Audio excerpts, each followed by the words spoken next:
Streaming is on. Good. So at this juncture, I want to hand over to you, Ma, for your session. Once again, welcome. And all the students, welcome to this important session. Thank you so much. Okay. Thank you very much. I'm excited to be here, and I'll be sharing with you personal development. Personal development really is a very broad topic, and usually it's usually not a topic that I like to treat as just personal development because it sounds very cliche, like personal development. Everybody means too many things. But I want to believe that at this stage, for a lot of you, you're still starting out. And to be quite honest with you, I wish I knew I wish I had this opportunity when I was at your level.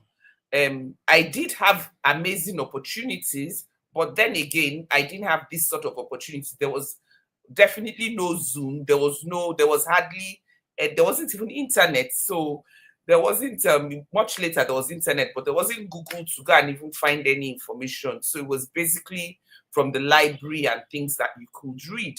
So I'd like for you to bring out your pen and not look at this as an academic exercise, but an opportunity to grow yourself. And never ever miss an opportunity to grow yourself. Every continuous learning is a key strategy to personal development.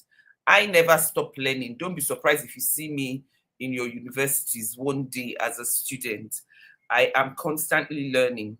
So on that note, bring out your pen and papers, and we're going to jot down whatever questions or whatever concerns you have as I go along, or you can put it in the chat box so that at the end we can unpack it all. So today the topic is personal development, but I added understanding personal leadership. And you might wonder why I added the personal to leadership.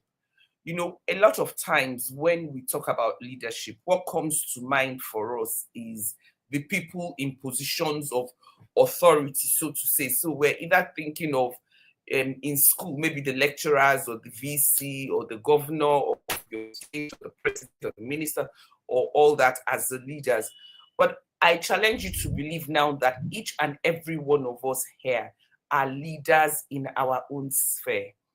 We are leaders, and you cannot lead outside. You can only lead outside your immediate environment if you grow yourself.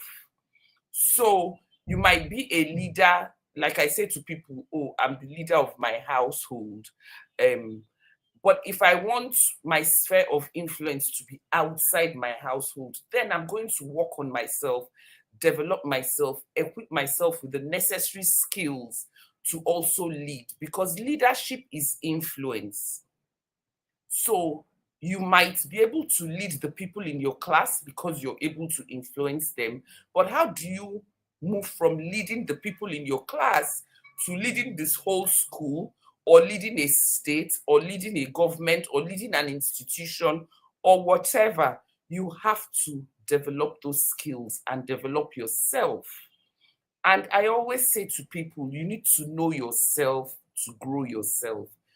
And no matter how much anybody says here, no matter how much I talk and any of the other mentors talk, if you don't know yourself, it would fall on deaf ears. Because you need to know yourself, know your areas of strength, and know particularly what and where and how you're developing. So here, defining leadership, I've used these four things because they're the foundation of effective leadership. They're the foundation on which it is built. First, by developing self-awareness, you know, I had said to you that you need to know yourself to grow yourself. You need to understand your strength and your weaknesses. You know, at this age or at this point, even with social media, is a lot of pressure. So you see somebody who is doing skits today, because somebody laughed at your joke in your room, tomorrow you decide to do skits. You don't know your strength. You don't know whether you have the strength. Yes, you might be able to crack jokes. Yes, you might be able to make people laugh. Have you built yourself enough to take the bashing? Have you built yourself enough to expose yourself? Those are the things you need to learn. So you know your strengths, you know your weaknesses, you know your values, and then you know how you take decisions. So, like I said to people, when I started out in business, I also run an event planning company. And my networking skills, that is actually how I joined BNI. My networking skills was zero.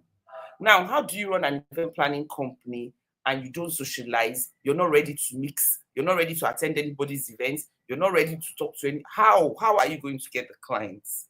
So I needed to go back to the drawing board because I was aware that I had a weakness in that area. My strength was in the organization of the event.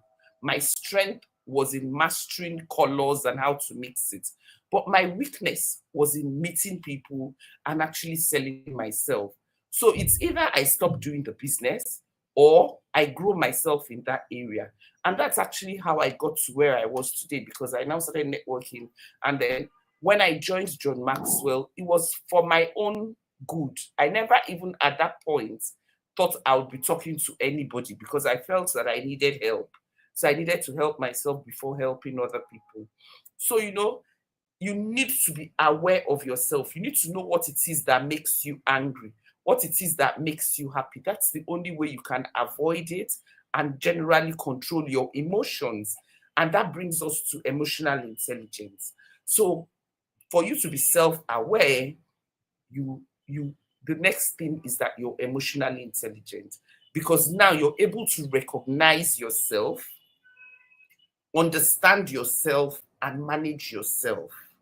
And when you're able to do that, you're now able to manage other people first and understand other people. You know how they say it takes two to tango? You can't quarrel alone. Two people, at least there has to be two people at the very least. You can't stand and just be quarreling with yourself. There must be someone else. So if you're not reacting to something, it doesn't mean there won't be a trigger, but your reaction will determine whether that thing will blow up out of proportion or whether it will die down. So you need to understand yourself. When you understand yourself, you also will be able to separate yourself, know the environment you want to be in, and understand your emotions and why you're feeling it. This would help you influence others. And then that takes us to personal discipline. Now, when you already have developed, or understood yourself and the way that you work, understood your emotions, you now develop what I call healthy habits. You develop healthy habits and routines. Like there's some people who they don't know how to walk during the day or in the morning. They will tell you, I'm not an early morning person. So in the mornings, they're a little slow. Then around 12 is like their energy comes in. So it's either you change it and develop a habit to walk in the morning if you can't avoid it, or you structure your work in such a way that you're able to maximize your time. But you need to know and understand yourself. And you now realize that the fact that Mr. A does it like this does not mean that Mr. B has to do it like this. And then you need to learn to hold yourself accountable. And when I say hold yourself accountable, do not find yourself in a position where it is every other person's fault apart from yours. I remember when we were in school and when our results come out, some people will say, don't mind him, he failed me. What does, sorry. Can you still see it? Okay. What does it mean by, what do you mean by he failed me? He did not fail you, you failed. And for instance, if you're a student, I passed through school. I know there's some lecturers that would want to, reduce your mark. Let me put it that way. But you see, if you do your studying well and you're so sure of yourself, there's a limit to which a lecturer can do. You can ask for your scripts, but a lot of us won't do that because we're not even sure of what we've written in the first place.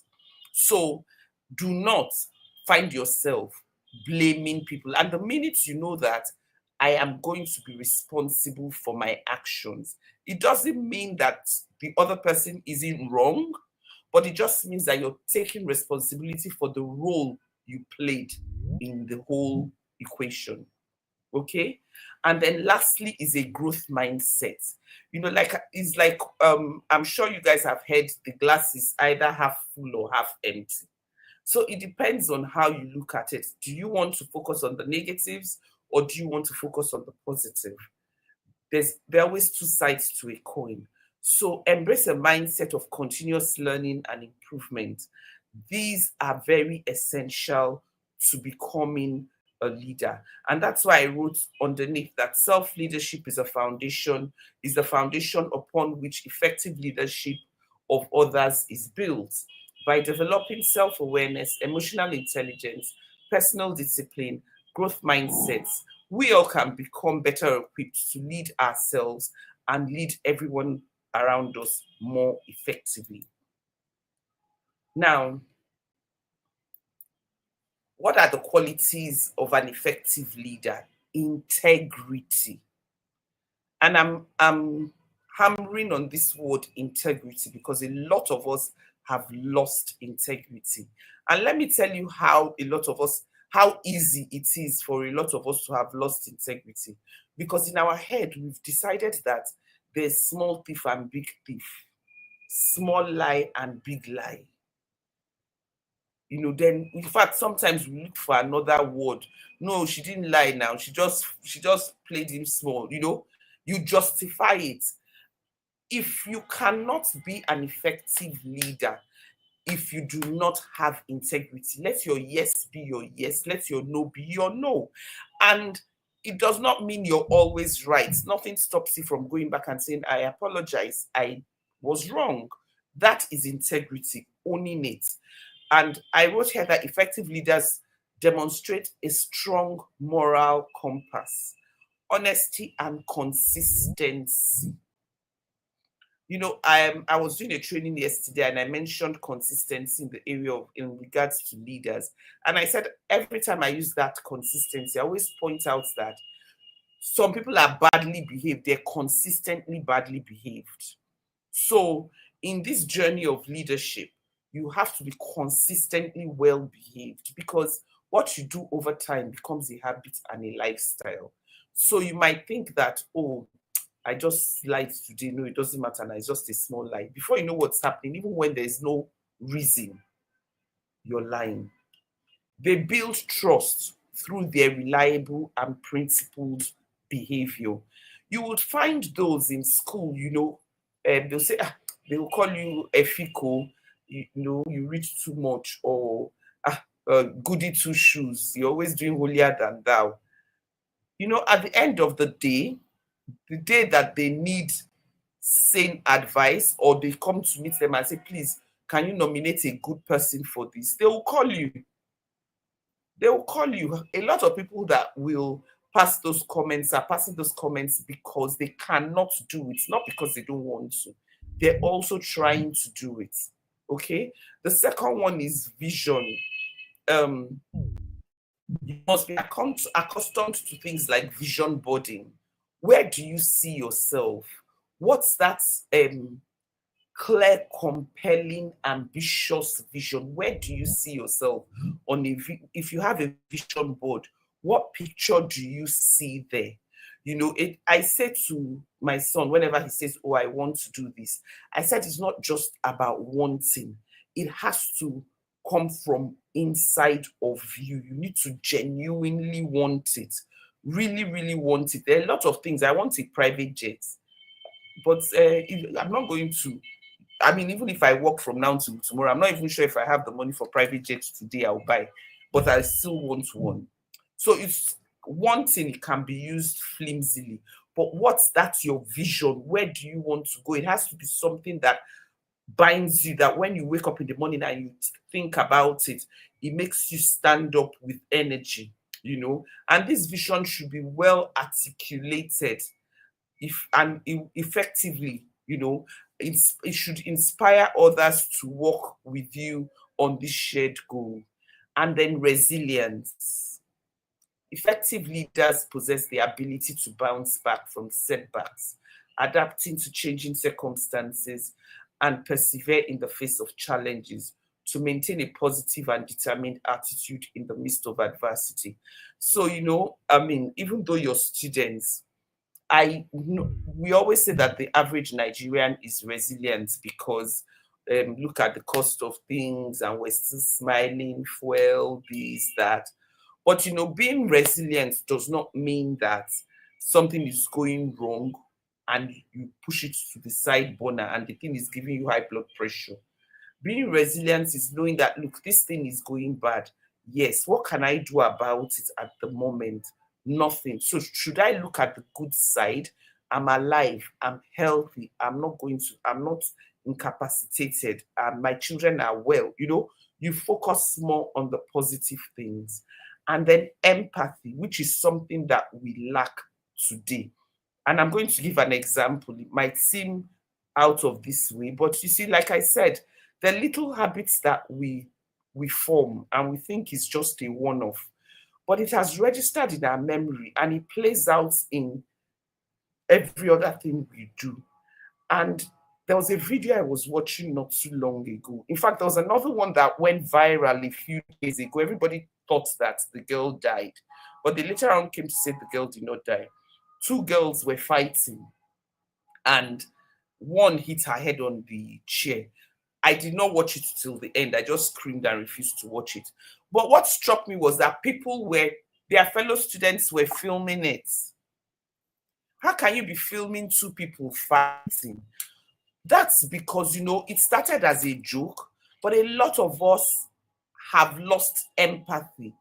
And that's how it starts. Initially, it starts from laughing, then it starts from recording, then it starts as a big joke. And then suddenly you don't feel any concern about other people and how they feel. It's only about you and the excitement you feel at the time. And we carry this to different things that we do.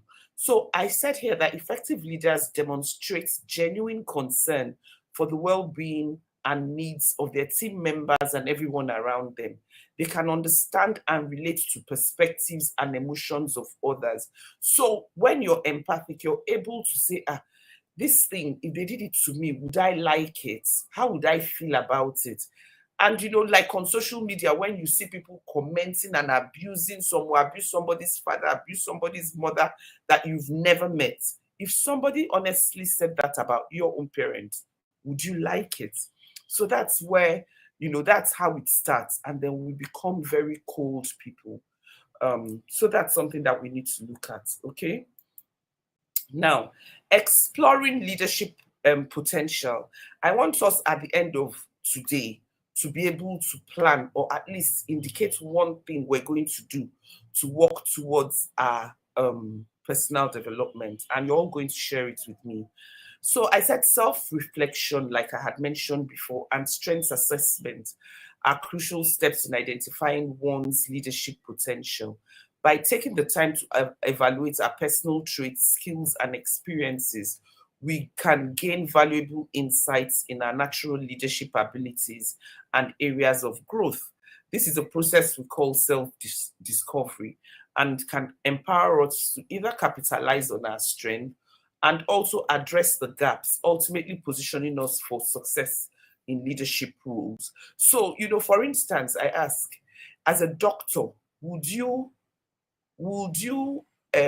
feel comfortable with a doctor that is not warm, that is not cold? In fact, I don't even know why anybody that is not warm or cold or that is cold should go and read medicine or become a teacher, especially a nursery school teacher.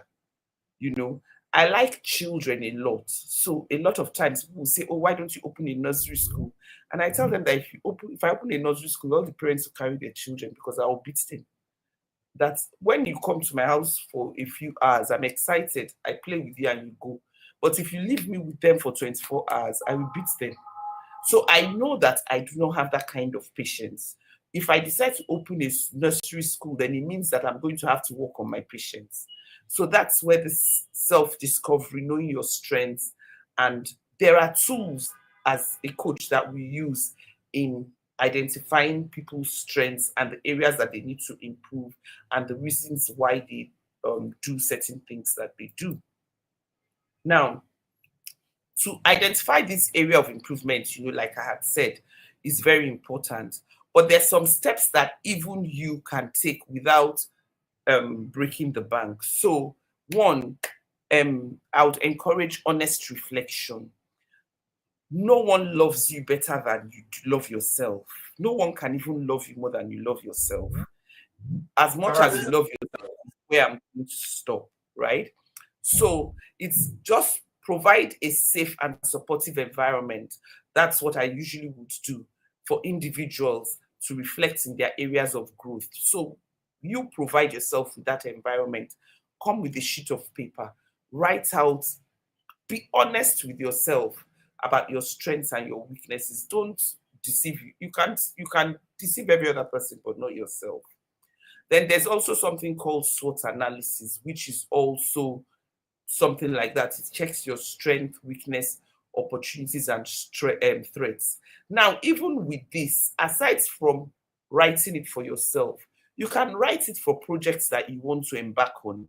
Like you want to start a business, you can also do a SWOT analysis on it. Okay. Then, when you identify specific areas, for instance, it could be your communication skills, it could be your time management, it could be your problem solving. Then we now start to set clear goals. All this doesn't happen overnight. That's why they say it's a journey, not a sprint, because you're growing, So you pick the first one and you start. Always have feedback, which is why you should have accountability partners. I remember then in school, you have reading partners and things like that. Have accountability partners, monitor yourself, provide feedback. Then celebrate yourself. Don't always wait till it's your birthday or till you have a 2-1 or first class. Celebrate every little thing. It's good for you. It's good for your confidence. And then this whole thing that I have talked about here, this whole thing, you have to keep doing it. Always, it's not as if you do it once and you just stop. When you do it, you check your improvements, you check areas you've improved, you check areas you need to tweak. Like I said, it's a journey. Now, when setting goals, I know that we have New Year resolution and things like that. That's different. Now, it's important to set your goals and set targets. And I'll be honest with you, I was one person that never used to set goals. I'm like, I beg. How is it going to help anything as it's coming? But as time went on, I wish somebody had told me. It's much easier when you've written it down, because what you write, you invite. And when you write, for instance, I want to save 1 million naira by the end of the year. Why do I want to save that 1 million naira? Maybe I say I want to pay someone's school fees, or I want to whatever. I can say I want to buy hair, whatever. Why? And then you start. Now, the most common method that people use is a SMART goal: specific, measurable, achievable, relevant, and time-bound. But you can always remember, rules are made for man, not man for rules. You can also always tweak it, right? Now, I know that I've asked people, what do you want? They'll say, I want to be successful. What is successful? There's some people that are earning maybe 1,000 naira a day, and in their village, in their kindred, they might be the most successful and they consider themselves successful.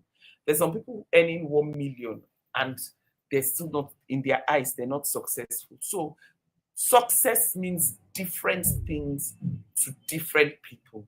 So it has to be specific. Write on your papers, specific is terrific. Specific is terrific. Everything that you do, the more you're able to specify exactly what it is, the closer you are to it. So instead of saying, I want to be successful, you can say something like, I want to save 1,000 naira by the end of the month. You can't even say, I want to buy a house. Where is the house you want to buy? Do you want to buy the house in your village, in Abuja, in Lagos, in America, in London, in where? Even in the London, where do you want to buy it? In Lagos, is it in Ajegunle, Ikoyi, Lekki? Where? You have to specify down to the nitty-gritty, okay? And then let them be measurable. So if you say, I want to buy a house, and you don't say when, is it in 30 years, 90 years, till you die? When? So it has to be measurable. It could be, I want to start to save the 1,000 naira. I want to save 200 naira a day. You know, start like that. And then it has to be achievable. You've heard me saying I want to buy a private jet. At the moment, it is a very unachievable goal. If I say I want to buy a private jet this year, even if I stole, okay? So there's some things that, not that for that time frame, or for maybe unrealistic, okay? Because when you set goals like that, you shoot yourself in the foot, because for every time you don't achieve a goal, there's something mental about it. You start to feel like a failure, and then it demoralizes you, and you lack motivation to chase your other goals or to bounce back. So ensure your goals are aligned with your core values. Now, core values is another thing that I am very particular about. I didn't quite add it here because it's a whole training on its own. Now, and I wish, okay, please, at the end, one person should just write it down. I would want someone to share what their core values are for me. So everybody must have their personal core values that you live by. And let me explain to you. If I ask you what your core value is, and you tell me that one of your core values is integrity, and you know that you're still telling a few lies here and there, or covering up a few things here and there, that cannot be your core value. What it can be is your aspirational value. That means you're aspiring to get to that point, and there's nothing wrong with it. Remember, we just want to know ourselves. So let me give you a clear example. There was a time, I've always been very particular about time, but when I started writing my core values and trying to understand myself, I found out that for me, time was very, very, very important. I found out that there's some people that it had ruined my relationship with them because they hadn't kept to time at very different appointments. So when they invite me to places, I don't go. But it did not ring a bell. So when I kept writing it as my core value, what now happened was I always made sure that I worked towards achieving that core value. So that's what writing it is for you. If it was just something that was still an aspirational value, then I'll write out steps to make it, to start to practice so that it can become my core value. Now, when I say your goals should be relevant to your values, for instance, if you're a person that values personal space and you value peace and quiet, why will you be aiming to buy a house on an express road or in an estate or in a busy place? So your goals should align with your values, with what you're trying to achieve and your long-term vision. If you're aspiring to be a big-time trader, right?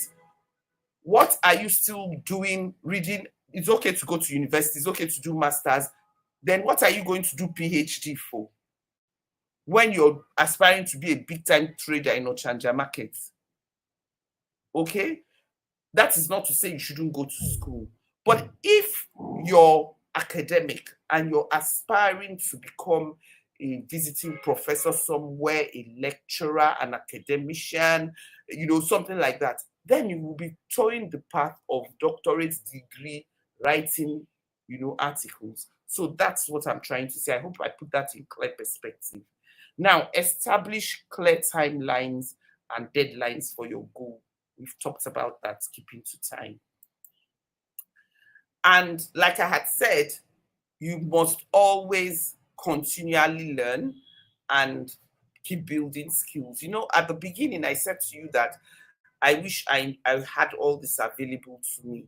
So even for someone who can't afford to go to a big school or anything, there are free resources to constantly upskill yourself. So I just put out a few here. There are online courses, there are leadership workshops, there are networking events, you know, and there are loads and loads of others. Now, there is no leader without a mentor. Trust me, there's no leader without a mentor, and there's no leader who doesn't network at some level. They network. So mentorship and networking is very important. I know that this is a mentorship group, or at least mentorship is provided to you here, but I added it to re-emphasize and for you not to take it for granted. People pay. People pay me to be their mentor. So people pay to get mentors. So do not take it for granted or don't treat it with levity.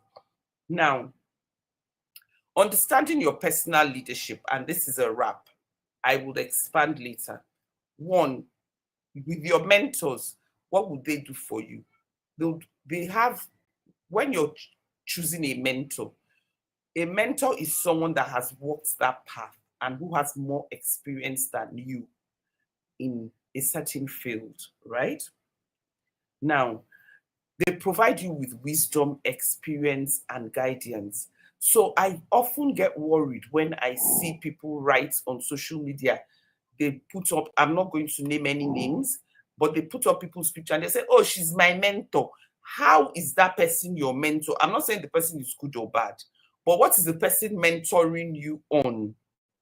Because it's just a picture. The person just posts pictures of herself dancing or himself dancing or himself smoking. So is he mentoring you to smoke or is he mentoring you to, I'm not saying, I don't agree with smoking, but you might think it's okay for you. But all I'm saying is the person you call a mentor or the person that is mentoring you has to provide you with valuable wisdom, experience, and guidance to help you navigate personal and professional challenges. You can have a mentor that you've never met online, but the person has to be feeding you with valuable wisdom. There's some people that we constantly, in fact, we follow them every day and go and read what they have to write. I can say they are my mentors because they've provided me with valuable wisdom based on their experience. Your mentor should also be able to hold you accountable.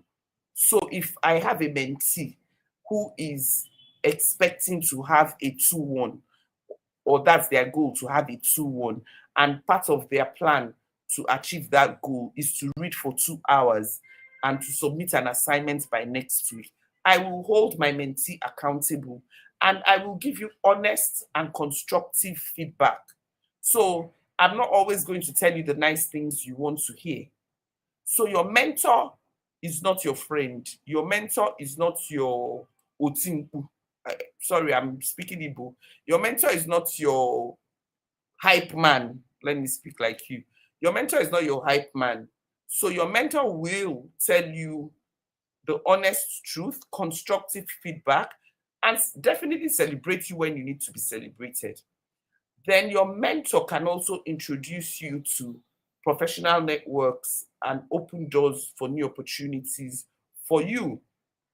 And your mentor will also help you identify your strengths and your weakness, allowing you to focus on development. Now, like I had said earlier, look for a mentor who has experience in your field or the field that your values is centered around, who shares the same value with you. There's some people I cannot let to mentor me, no matter how intelligent they are, because they're just some values that they hold that do not align with mine. And the person has to be willing to invest time in your personal development. So it's because it does take time. So I will not have a mentee who says, oh, I want to see you, and I'll say, no, let's meet next month. I have to invest time. Okay. Now, understanding personal network. I added this also because there's a misconception that networking is about going to exchange business cards and do business. Now, I always ask a question. If you've met me here today, if you were able to give a $10 million contract, will you give me the contract today simply because I have shared these slides with you? The answer is no. But you can give me maybe 1,000 naira work or 2,000 naira business, but not $10 million. Why? Because you only just met me. Because I have not built credibility with you. You don't know me. You don't know me well. So networking is actually building relationship. And that is where everything we talked about leadership also comes in. You have to build meaningful relationships. That's what networking is. And in building that relationship, you're showing your credibility and you're showing that you're reputable. So that's partly why I added this. In the process of being a leader, you're gaining access to more people and resources through a strong professional network. Thankfully, we have Facebook, LinkedIn, Instagram, all. People build relationships on them. But always remember that you must have a goal and a reason for building that relationship. Now, excuse me, when you've done this, it provides for greater chances of discovering new job openings if you're looking for work, business collaborations, and even personal growth. So it opens doors for new opportunity. It opens doors for mutual support. So it is not a one-way relationship. It is building a relationship. You're able to advise the person is able to advise you, you're able to seek guidance, and in the process, you'll be building trust. And at the end of the day, there's credibility and reputation. Because it's okay for me to talk to you once or twice, but if you start building the relationship, then that's when you know, oh, does she say what she's going to, does she do what she says she's going to do? Or does she tell lies? Or does she, that's when things like that start to come out. So credibility and reputation comes in, and it strengthens your personal brand. Now, I added here that a great professional network can open the doors to the wealth of advantages, from expanding your resources and opportunities to building your credibility and reputation. Investing in cultivating and nurturing meaningful connections is a key aspect to personal development. Now, self-motivation and discipline, right? I put this here because, while you're discovering who you are, a lot of times you need motivation to continue. These are just different techniques that you can use. Daily journaling, reading 30 minutes a day, achieving daily goals, cultivating a growth mindset. Now, reading 30 minutes a day might seem a lot, but there's nobody here that will tell me that they're not on one form of social media or the other for an accumulation of 30 minutes a day. In fact, at a time, I put timers on all my social media. So if I say I want to be on Instagram for 1 hour in a day, once it has reached 1 hour, the thing will alert me that you spent 1 hour, and it reminds me. So why can't you read for 30 minutes in a day? But most importantly, what I would want for a lot of you to do is start journaling. And what journaling does is that when you start to write everything you feel, your day's activity, you would notice patterns. You would notice that this thing happened the other day and I reacted like this, or this thing happened and this was the result. This, it tracks everything for you, and you write your thoughts, and it also helps you feel lighter. So this is also about building your network. I have talked about it, identifying your goals, expand, nurturing existing. I didn't mention offer value. You must also always be a person of value. I had said it's a two-way traffic. The person is giving, you're giving. It doesn't have to be equal. I can be the one doing all the advice, but you can also be the one being my accountability partner, as holding me accountable. But we must offer value. Otherwise, it will be one of those. It will be one of those relationships that when you hear the person is at the door, you would not want to open the door. Now, in journaling, it's important that when you start to journal, start it as a routine. Set aside a specific time, right? Set aside a specific time that you want to write. It can be when you wake up in the morning. For me, it's before I go to bed at night. Then you reflect on your day. Because I do it at night, I'm able to remember my experiences, things that have happened. Sometimes that's when I remember that when I was talking to that person, the person wasn't listening.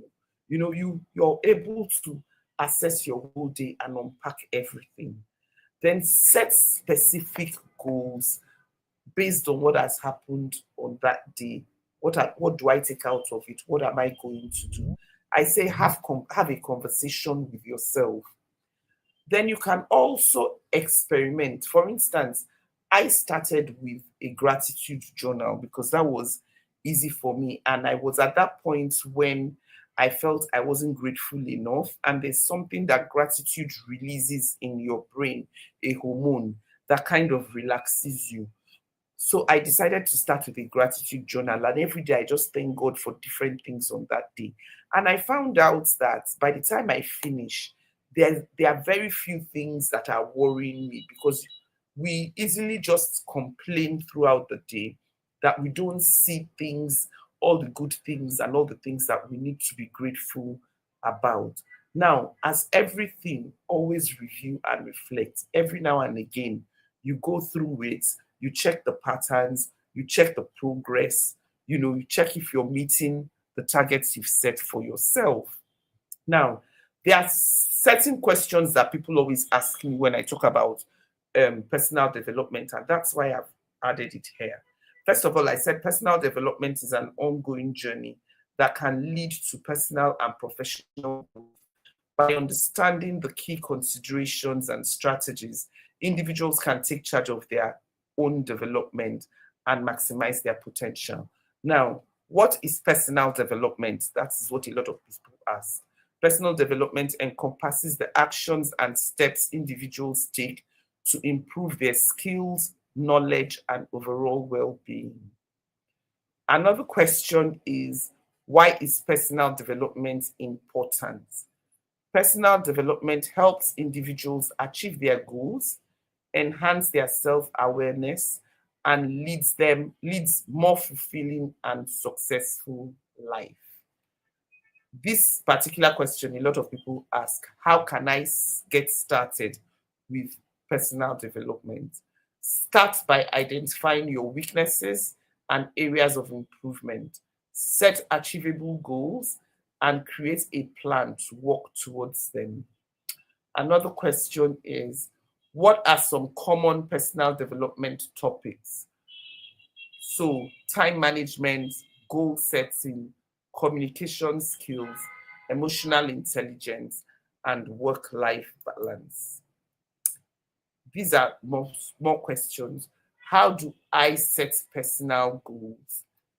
Effective goal setting involves defining specific, measurable, achievable, relevant, and time-bound objectives that align with your personal values and aspirations. Remember, what are some common personal development strategies? Self-reflection, habit formation, skill building, seeking mentorship, and engaging in continuous learning opportunities. How do I manage my time effectively? I get this a lot. Time management techniques such as prioritizing tasks, minimizing distractions, and utilizing productivity tools can help individuals maximize their efficiency and achieve their goals. Lastly, what are the benefits of personal development? Engaging in personal development can lead to increased self awareness, improved decision making, enhanced problem solving, and greater overall life satisfaction. I hope that this has been a fruitful journey. In conclusion, I want to leave you with these: asking the right questions. Focusing on the right questions can help you gain insights and drive personal goals. Effective questioning leads to self awareness and understanding. So, there's nothing wrong with asking questions, and you're all in a fantastic platform where you're guided by people who can provide you with right answers. Seeking answers actively requires finding answers to your questions, exploring different resources, perspectives, and experiences can expand your knowledge and problem solving. And lastly, and most importantly, of everything we've discussed here, I'm hoping that you have picked up some lessons, and I would want for you to apply the lessons you have learned. Reflect on the answers you found, reflect on everything we've talked about, pick out the ones that you can begin to apply, and translate insights into actionable steps to improve your leadership skills. Thank you very much. Ah, this is really amazing. Can you take your slide away now? Okay, fantastic. This is really amazing. Thank you so much. What do we do? What do we say to her? Thank you, Ma. Thank you, thank you, thank you, thank you, thank you. I'm happy. The good thing about this is that we also stream, or we are streaming live on YouTube. So the recording is available for those that couldn't join this afternoon. Thank you so much, man. This is wonderful, You're welcome. wonderful, wonderful, wonderful. So many takeaways, for our students, and just one of them that I cannot forget in a hurry is that no one, no one can love you more than you love yourself. This is fantastic. That's what I'm going to write everywhere I go today. No one can love you more than you love yourself. So start loving yourself. Start loving yourself if you've not been doing that. Then another thing is go ahead and ask questions, because effective questioning leads to self-awareness. Some people are shy to ask questions or afraid to ask questions when they need to do that. So she has told you this afternoon that when you ask questions, it will lead you to self-awareness. You learn a lot from asking questions. So my great students, I don't know if you have any questions for her, for our mentor this afternoon. This has been wonderful. Mary, Janet, Ibrahim, Engineer Mary, thank you. We are glad you are here. Engineer Mary is one of our big mamas in the Ugumba community. Engineer Mary, can you say something to our guest and our mentor today? Good evening, everyone. Thank you so much, Ma. Thank you so much. It was really an insightful and impactful thing. If there is nothing I learned, I just wrote it in my to-do now that I must put a timer to my presence on social media. Because in fact, it's a really big distraction. Sometimes I could be reading like this and something will just pop up and I'll just divert from there and be watching.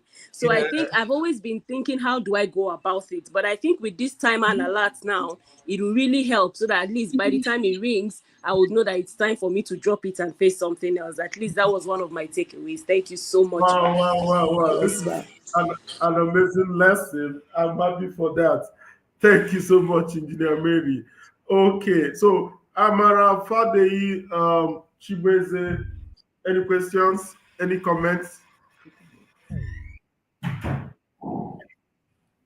Okay, Janet has a question. Janet, go ahead and ask your question.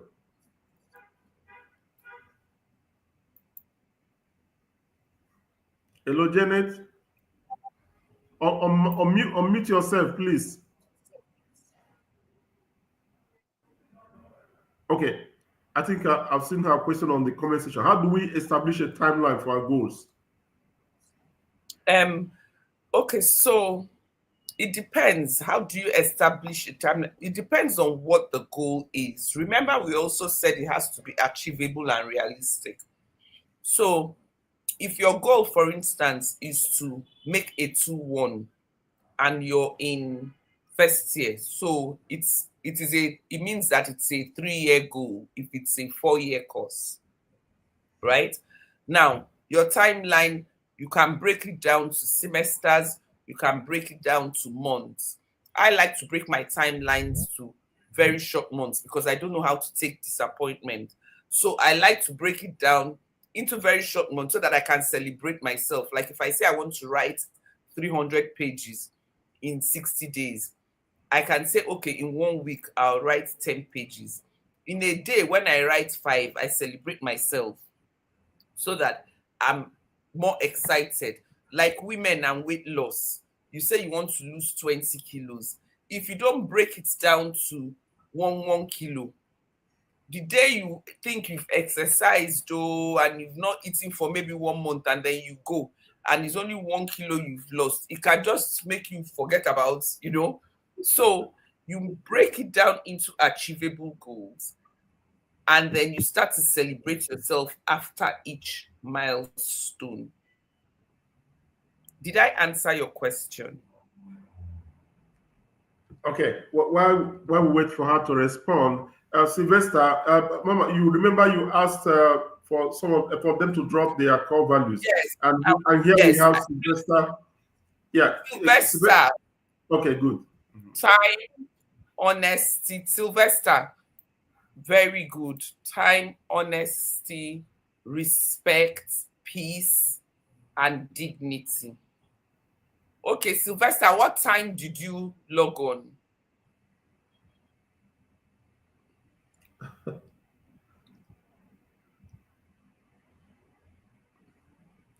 Sylvester, are you there? Unmute yourself. Unmute yourself, Sylvester.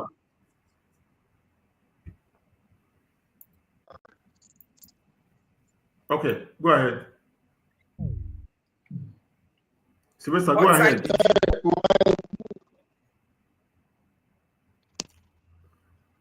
Hello? I didn't get the question. Okay, Sylvester, sorry about that. I think your network is bad. Can you drop your comment? Can you just drop your comment? We'll read it. Drop your comment and answer to the question. Okay, but Sylvester, if you can hear me, why I asked what time you logged in, right? It's because you logged in late, if I'm correct. Am I correct, sir? No. He's been here. He joined before we started. Yes, officially. Oh, okay. So he went out anyway, I cannot argue about what your core values are, but I'm even happy you have your core values because trust me, you've done very, very well. Even adults that I train, whenever I ask them, what is your core value? That's when they start thinking, because we've never really thought, not that they don't have values, but they've never really thought about what their core values are. And it's so fundamental because when you don't imbibe that core value in you, you find out that you're all over the place, which is why companies have core values and mission and vision statements. Then we, as individuals working in the company, we don't have ours. Some companies will actually make you memorize it because that's their core. So what is your own core? So Sylvester, you've done very well, and I encourage other people to really think about what theirs is. Okay, fantastic. Sylvester, okay, I think, okay. Mary, the question is, okay, sorry, no, let me take Sylvester first. Can say person mentor you on personal development and purpose discovery? Do you mean the same person or what? Sylvester, please, that's confusing. Do you mean can the same person mentor you on personal development and purpose discovery? If that is the question, so over to you, ma. If that's the case, yes, the same person can mentor you on person. Yeah, the same person. Okay. And then Engineer Mary says, do you engage a mentor who you admire so much and have not had much engagement? Okay, to try to engage. Okay, there are two questions. So yes, you can engage a mentor that you admire, but you have not had. I've engaged a mentor that, okay, I finally met him last year in November, but I had never met him physically, right? But he was mentoring me in the area of his specialty. So for instance, I'm not going to ask a single woman to mentor me on marriage.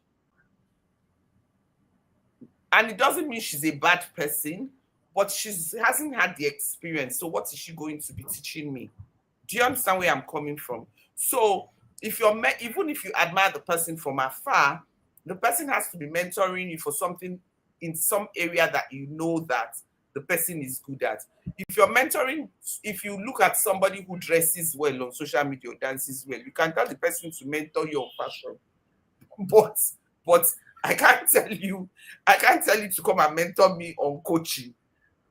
Do you get that's where I'm coming from? Then you said, okay, to try to engage two or more mentors specific to apps.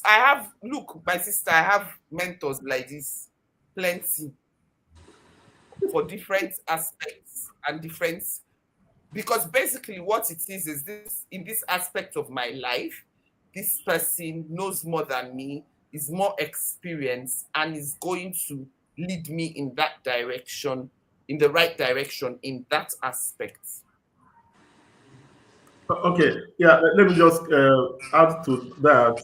I remember, several years ago, one young lady in secondary school, in our church, she came with a manuscript of a book she said she was writing on leadership.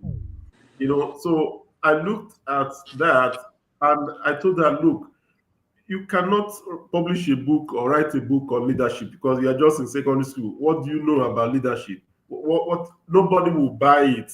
Even if they buy, they are buying because they want to just support you.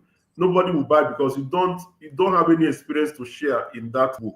You're not an expert in that area. So you just go and copy from the internet or from wherever and put together and say you have published a book. I advise her not to go ahead with that. So I just wanted to add to what you said earlier. Thank you. It's like how some people argue that how can a fresh student out of school who's just starting out in life be somebody's life coach? Yeah, the same thing applies to a single person becoming a marriage counselor. That's very funny. That's very funny.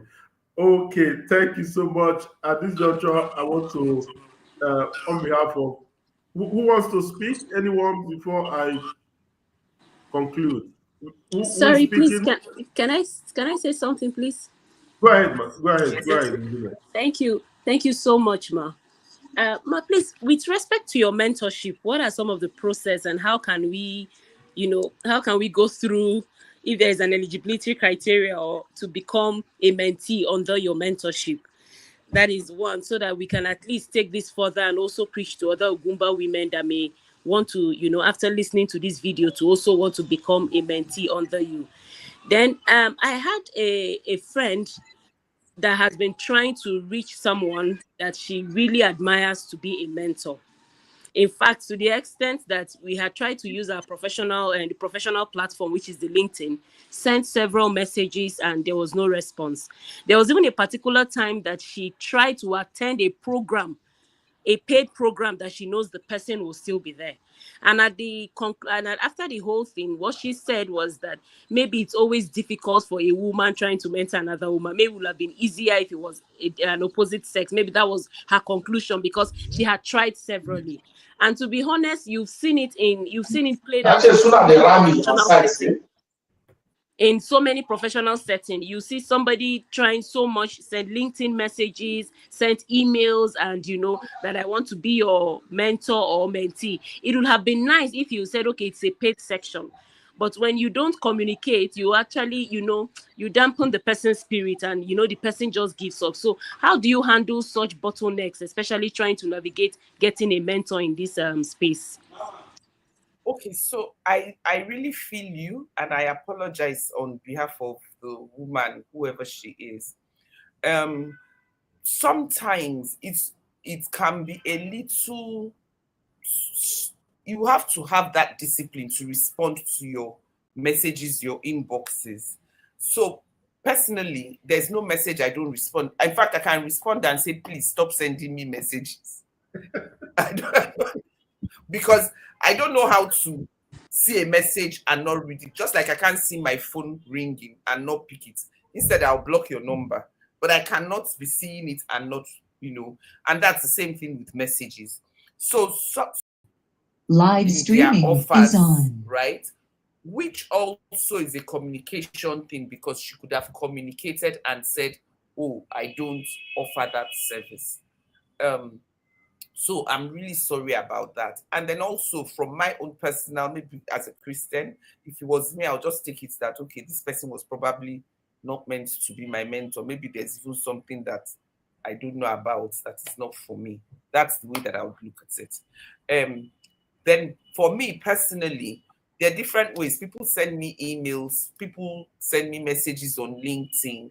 I always would book a discovery call, because I might not be the best fit for you.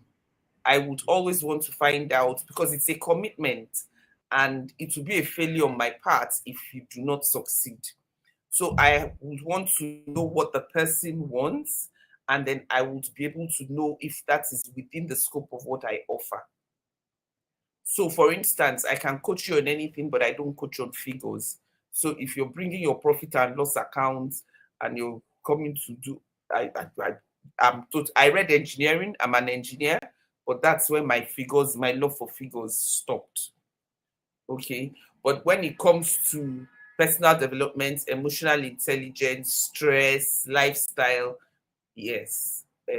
Communication, yes. So depending on what the person wants, then I'll know if I'm a good fit, and then we can take it from there. In the past, I just haven't done it this year. In the past, I used to have group mentoring sessions. So the group mentoring session, I usually limit to maybe a maximum of 10 or 12, so that it's a safe space and it becomes a group thing. Then if you want to see me personally, that's different. Now, on the women to women, I also feel you, because even me, for the longest time, I used to run away from working with women.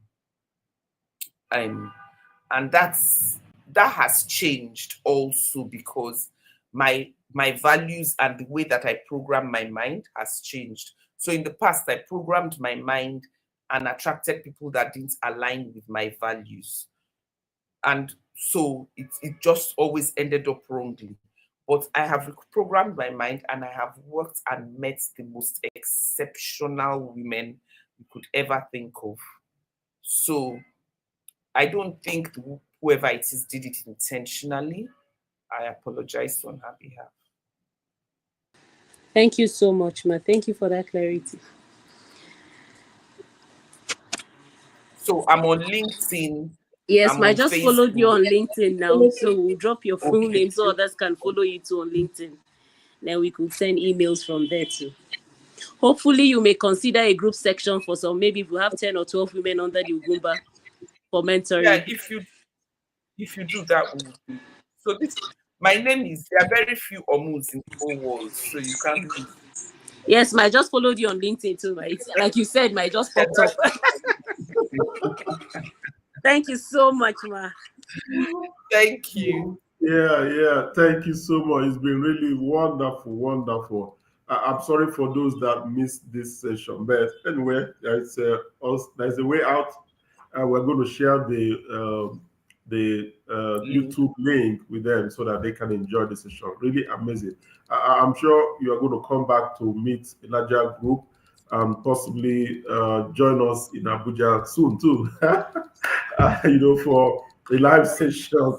Yeah, this is really amazing. I really enjoy myself, even though I am one of anyway. Some people engage me as mentor, but I learned a few things that I never had before. Talking about where is it again? Talking about aspirational values. I've not had that before. Aspirational values. I've not had that before. I've not also had gratitude journal. Oh, these are wonderful things I've learned today. So thank you so much, Ma, for doing justice to this. I've been following you for a long time, and this is my first time engaging with you, officially. Other times been following you, the good things you're doing around the world. So, Mary, you have got someone to mentor you and your women. So she's our coordinator of Gumba Women for Abuja FCT. So yes. So we have women across the country. Yes, across the country. We have national coordinator, regional coordinators, and state coordinators. So we're going to bring you back again soon. To do more work for us. So at this juncture, I want to thank you on behalf of our president, His Excellency Ugumba Uchemosu. We want to appreciate you so much for being part of this year's African Students Leadership Academy. Thank you so much. Thank you so much. Thank you. And God bless you. Thank you so much. God bless you. Thank you, everyone. Thank you, everyone. This is how far we can go today. It's a pleasure having you. Thank you so much. Thank you. Bye-bye. Bye. Thank you so much.